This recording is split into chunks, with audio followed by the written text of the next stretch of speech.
Hello everyone and welcome to Dragon Power, which is Dragon Ball but with pretty much all the names changed. This game follows the story of the first two volumes of the Dragon Ball manga except for without the actual license of Dragon Ball. That being said, in addition to having poor grammar, there's really nothing that the story adds to this game.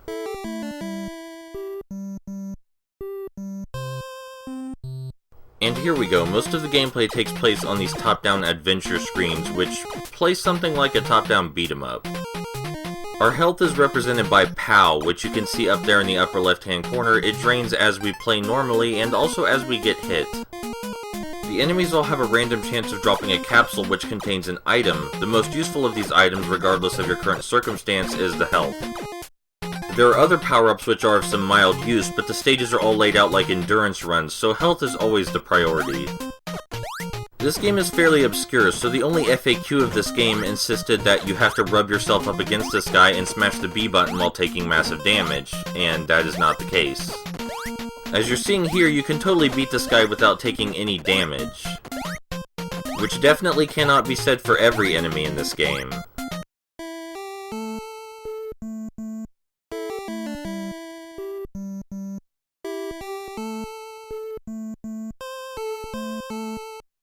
The most useful strategy in the adventure portion of this game is just to orient yourself in the appropriate direction and wait for the enemy to come to you. It is possible in some stages to run right past the enemies, but enemies, like I said, can drop items, which can be health, which you need because your health is draining constantly.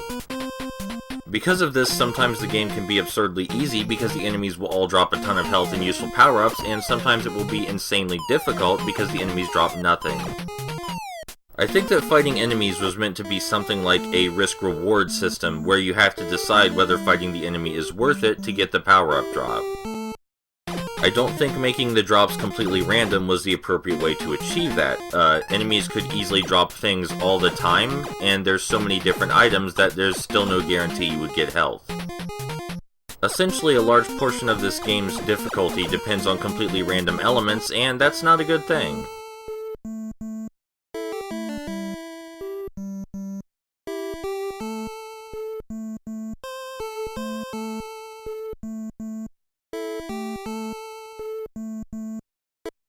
And this boss has a flying B thing overhead, so we can't jump kick him like the other boss, so we're just gonna rub up against him and smash B. You can beat him by jump kicking him, but it's really not worth trying.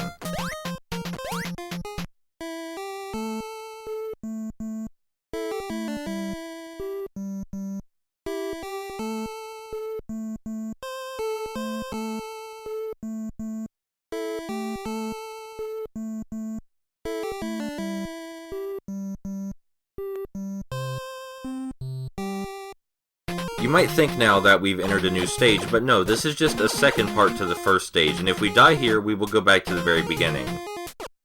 These skeleton guys have a really hard time attacking vertically, so we're gonna take advantage of that. And then we have to punch this rock with no real indication.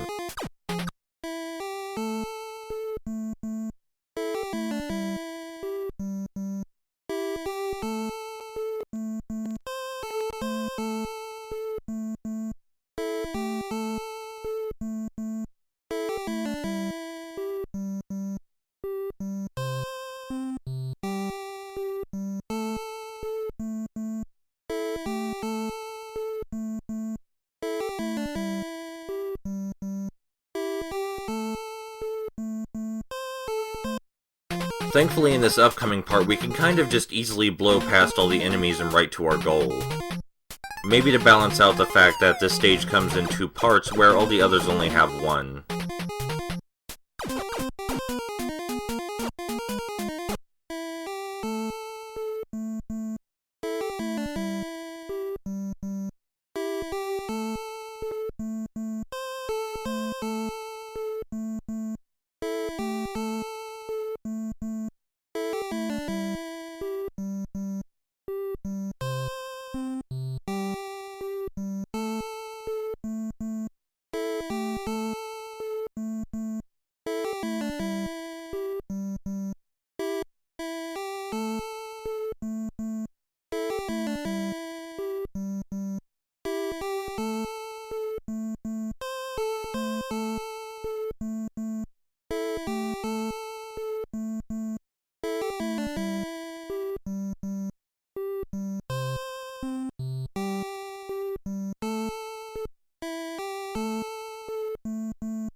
All of the charm and humor of the Dragon Ball manga preserved in video game form.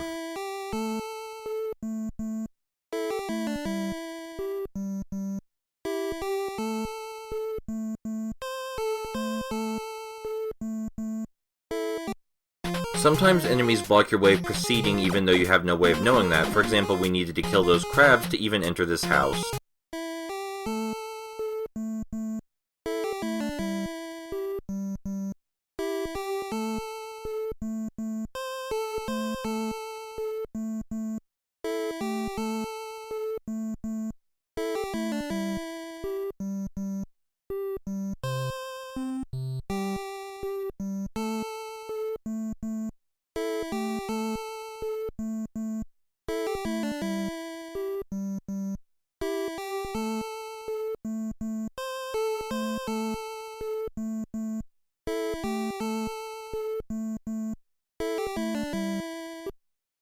So this stage introduces an element of the adventure maps that will be in every stage after it, which is the ability to enter doors. I'm not sure how you're supposed to know you can go inside them, but that's not important. Also, we have to punch these posts with question marks so that way Pudgy's head will pop out. Sometimes the posts contain less than ideal things like enemies or other hazards, but as soon as we see Pudgy's head, we can just book it out. Like that. Let's get out of here. And then Pudgy moves to another house so we can restart the process. One of the houses does contain power-ups. Or bats. But usually power-ups. So this game might seem kind of really bad. Like, really bad. But there are some elements of it that I enjoy. I like the idea of a risk-reward system for obtaining power-ups from enemies, even though I really dislike the way it's implemented. I like that the developers tried to use the Dragon Ball storyline as an excuse to create dynamic objectives for the game. Which is kind of neat, because a lot of games that came out around this time just had one really consistent goal and nothing changed based on the story or from stage to stage, really. Not that there's anything wrong with that kind of game design, I just think it's neat that the developers of this game tried something a little different. This guy with what is either a shovel or a hammer will absolutely wreck us. If you weren't paying attention back there, when we hit Pudgy a third time, he dropped a key, which means we can now advance through the stage to the right. I'm not sure how you would know that, and in case it's not already clear, one of the biggest issues with this game is that you have to make a whole ton of really unreasonable assumptions to even figure out what you're supposed to be doing. I mean, you can expect the player to be able to infer some things, but this game far crosses that threshold. So even though the idea of dynamic objectives based on the storyline is pretty cool, it ultimately causes a lot of problems due to its implementation. One of the other notable things about this game is that it makes some attempt to switch up genres. In addition to the adventure maps and the 2D scrolling fighting stages, there are these small platforming sections. Right here we're just supposed to find out which jar has Pudgy in it. Like that. There's nothing really remarkable about the platforming sections except for the fact that they help switch up the genre. That really seems like an inappropriate question.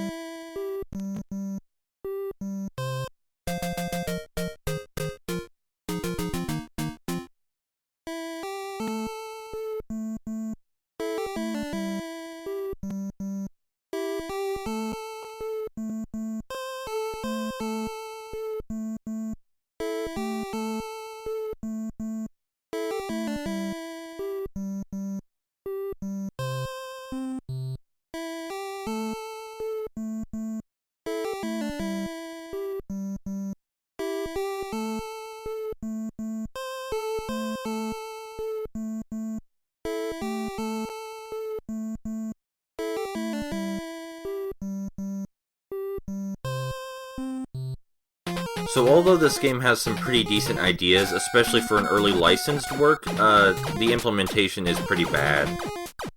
Due to both the random element of the power-ups and the incredibly obtuse nature of the dynamic gameplay, it's way more difficult than is reasonable.